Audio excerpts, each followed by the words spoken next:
for the playoffs. He's absolutely right. But what if they get blown out by 20? Then you got to start selling stuff by Monday night. Are they going to do that? Oh, I would think it's odd. I mean, Goulet, you're a Cowboy fan. Unfortunately, yes. Isn't this one of these obvious moments you root against your team? Yeah. My favorite team is Cowboys' opponent for the rest of the season. It should be. That's the smart fan. You want Dallas, mail it in, Amari Cooper, DeMarcus, whatever you got to do, and get a top 5 pick and go get a difference maker. Well, if Dak was healthy, then I would say no.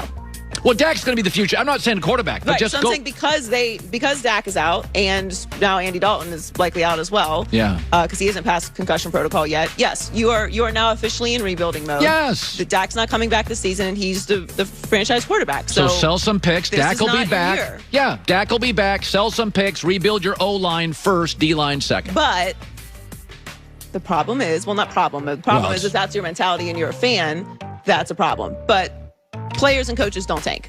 Yeah. Players and coaches are not going to go out there and play halfway. Maybe the last 2 games of the season, if you know you're out of the playoffs, you're not going to be giving it your best effort. But the players and coaches are not trying to hear any of that. They're trying to win every single week, and they're going to play hard. Now that's been the question of the Cowboys, if they're actually playing hard. But they're still in the race for the division, and that's a big game this weekend. So John Harbaugh and Mike Tomlin will be making history when the Ravens and Steelers play this weekend. On Sunday, they will be the first coaches in the modern era to match up against each other 25 times. Wow. In the regular season. Harbaugh and the Ravens have a 13-11 edge in the 24 meetings so far.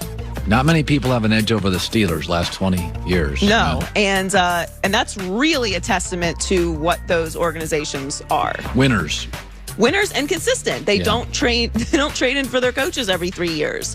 Like, in order for that to be possible, you have to be the head coach for a significant amount of time. Well, Belichick always says it. We're not just collecting players here. Cleveland collects players. Like Pittsburgh and Baltimore are building a business.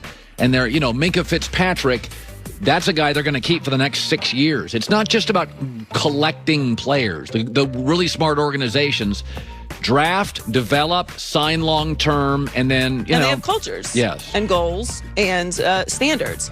Fox Bet has the Ravens favored by 4.5. I stayed away from this game. It's not in my Blazing 5. I liked the Steelers earlier in the week, but as the number came down a tad, I went, I'm gonna stay away from that game. I've said this before in Blazing 5 is a lot of the games I pick are not big TV games because I think sometimes the emotion of a TV game is hard for me to figure out how it works. It's much easier to take a Colts game with Phillip Rivers where it's just a 1 o'clock game. I can take the better team, look at the health report, look at the line. To me, Steelers and Ravens has so much emotion in it. Yeah, and not only is it a division game, it's the division rival. And it could have Super Bowl and seeding implications. So to me, it's like, I want to watch that game and enjoy it. Right, but I don't. Not stress about your money on it. So much emotion in that game. I rarely bet Brady Manning games. It was too much emotion for me. And sometimes players in big games get tight and they underperform, and then sometimes lesser players overperform. I find big TV national games the hardest to bet in the NFL. There's a lot of emotion and animosity, especially in this game. AFC North, very tough, very physical. Yeah. But I think if the Steelers win this game, I don't know. You got to put them. You don't, because I know that's not how you do your herd hierarchy. No, I'm going to put them in the top 10 for sure. For sure, I'll put them in the top 10. Okay, that's fair. Joy with the news. Well, that's the news. And thanks for stopping by. The Herd Lie News. Well, he won a Super Bowl. He was a multiple-time Pro Bowler. I don't know why I saw so much Greg Jennings footage this week. It was on First Things First. They were showing all his great catches. He has like 4 of them. And he is now joining me, brought to you by Mercedes-Benz, the best or nothing. That was so mean. I mean, that was really uncalled for. I'm such a jerk. No, I was watching all your video this week. So, I was saying this. After this weekend, Greg, we're at the halfway point of the season, and if you're a bad team, you don't want to be in quicksand. Nobody tanks in the NFL, but management decides to reboot and restructure sometimes. Have you ever been on a team? I looked this morning, I'm like Packers, Dolphins, Vikings. Were you ever on a team at the trading deadline that you kind of felt like they ain't worried about this season, they're worried about next season? Not really. Not even the team that we had when I was down in Miami with the Dolphins. We were a bad team, but had a ton of good pieces. I think more or less it was more with the management of figuring out who the new head coach was going to be, that regime, and finding out what pieces worked and then trying to add pieces. But Miami has been trying to add pieces for years, and I think that they've finally gotten to the point where they feel really good about where they are. But I've never really been on teams where we've had to change directions mid-season. Yeah. It's interesting this week. We've seen Burrow and Herbert come out and been very, very good. They're not winning a bunch of games. They both combined have 2 wins, both over the Jags. And I said about Tua, I said, let's just be reasonable here. 18 for 30, 1 TD, 1 pick, mostly feels in control. I don't care if he wins or loses. That to me is fair. Is there anything you would see with Tua this weekend, Greg? And you'd be like, oh, I don't like that. That's not good. What do you need to see?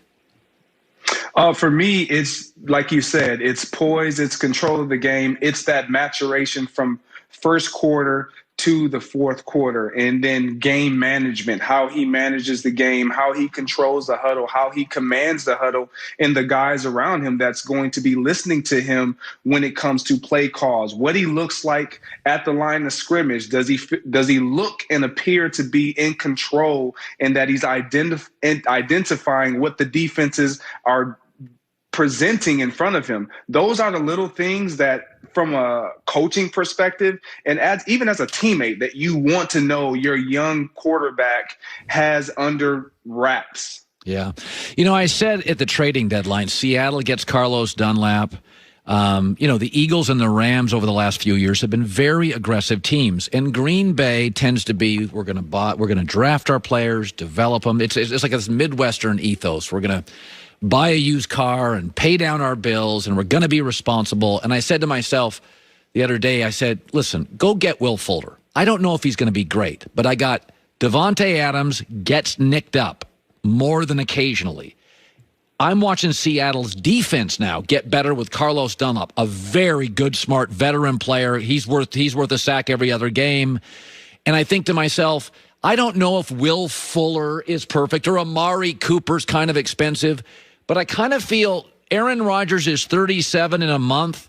I kind of feel like you owe it to him. Do you think they'll do it? Do you think they should do it? It's tough. This is always challenging because it's kind of like having friends and or being in the locker room and you see somebody pull up with a new car and all of a sudden you kind of want a new car, but you really shouldn't do it.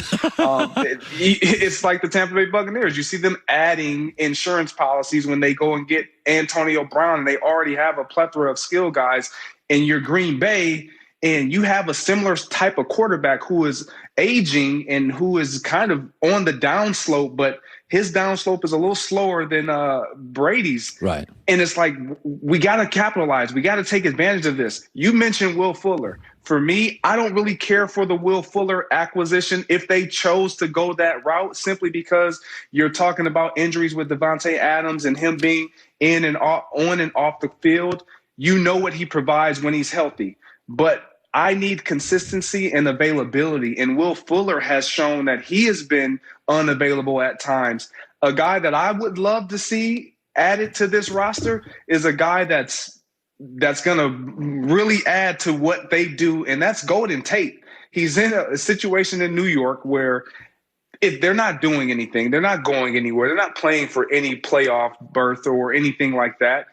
He's an older guy. He wants to win. He can provide you the ability to run the routes in the slot as well as on the outside, understands the game of football, played in cold weather, played in all different climates. I like Golden Tate added to this team. And again, people will say, well, the defense is what needs the attention. In today's game, with as many points as these offenses are putting up, you have to be able to continue to score the football. Yeah. And for me, with Aaron Rodgers and his ability to spread the ball around and utilize weapons, give him as many weapons as you can possibly give him at his disposal. That's pretty interesting. And then the Giants already have Sterling Shepard, who's kind of like Golden Tate, but younger. So, exactly. So that's really interesting. So we have a game this weekend. It's fascinating. In the last 20 years, the Steelers and Ravens have combined for 30 playoff wins and 4 Super Bowls.